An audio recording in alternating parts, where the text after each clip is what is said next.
Hey, welcome back everyone. It is now March 26th of 2020, and ever since the release of Star Wars: The Rise of Skywalker, a lot of fans have been very curious about the future of the Star Wars franchise by Disney and Lucasfilm.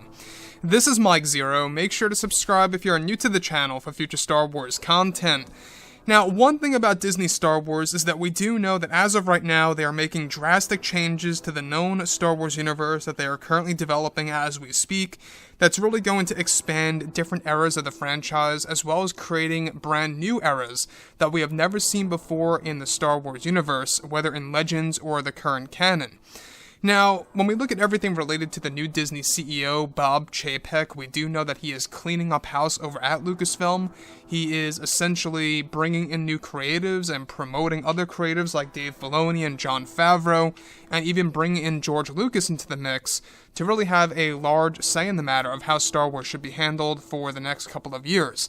Now, the new Disney CEO, Bob Chapek, like I say, really seems quite promising when it comes to these massive shifts over at Lucasfilm. I think it's one of the main reasons as to why we are getting Ahsoka Tano in live-action form on, of course, Disney Plus and The Mandalorian Season 2, as well as a live-action Ahsoka Tano TV series that is going to also include a live-action version of Ezra Bridger that is, of course, going to be handled by Dave Filoni and Jon Favreau in the near future.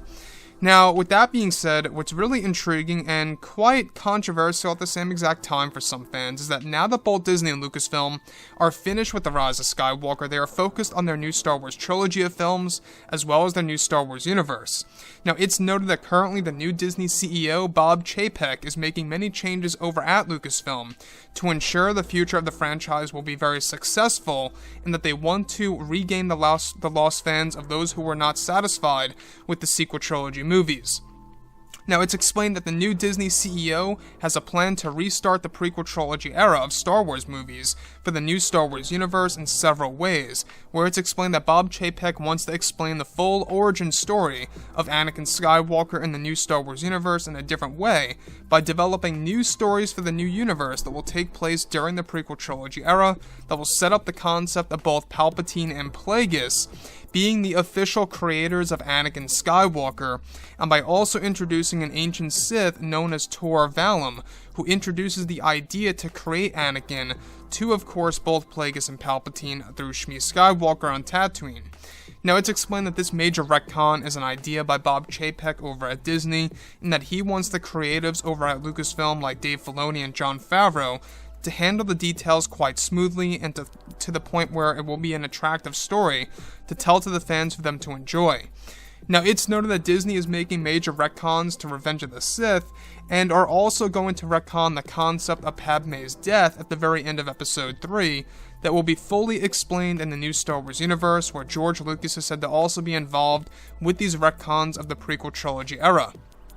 I don't know about you, but this seems like a very big risk of really changing Anakin's true story and his origin, as well as Padme's death. Now, one way we could look at this is that it's very possible that they're going to make it canon that the spirit of Plagueis, or maybe even Palpatine himself, was the direct cause of Palpatine's, or should I say of Padme's death at the very end of Episode 3. That could very well be the case of what they're trying to do, and it was already kind of hinted at in the movie itself. It wasn't actually stated in the movie that that's what killed her, but that's what they want to essentially do. They want to retcon Padme's death in some way, shape, or form in, of course, this new Star Wars universe. But not just that, the thing that really stands out to me the most, and I think is going to be very controversial to a lot of Star Wars fans, is that they are looking to retell exactly how Anakin came into the picture. And a part of all of this, it's going to be through both Plagueis and Palpatine, as well as Tor Valum, who was, of course, one of the masters of Darth Plagueis. So, by retelling Anakin's story in this way, I think a lot of fans are either going to agree with it or disagree with it, because it seems like a love-hate kind of idea by Bob Chapek that he is giving over to Dave Filoni and Jon Favreau to handle in this new expanded universe that is really going to interconnect with the movies and the TV shows, books, novels, comics, all combined, just like with the MCU. So, like I've said before, in Legends, they kind of tapped into this idea of Plagueis and Palpatine being the creators of Anakin Skywalker, and I can understand as to why they would want to kind of borrow elements from that, of what was teased in Star Wars Legends, and kind of making it more direct and less subtle to the Star Wars fans out there. So I cannot wait to see exactly how it's going to be told. I'm just a little worried about them making major retcons like this to the prequel trilogy era. I'm not quite sure how I necessarily feel about that as of right now. So I would like to hear what you guys have to say about all of this below in the comments, everything related to these core characters. And if you guys did enjoy the content for today, do make sure to drop a thumbs up on this video to support the channel. I thank you all so very much for the kind support, and I'll catch you guys next time.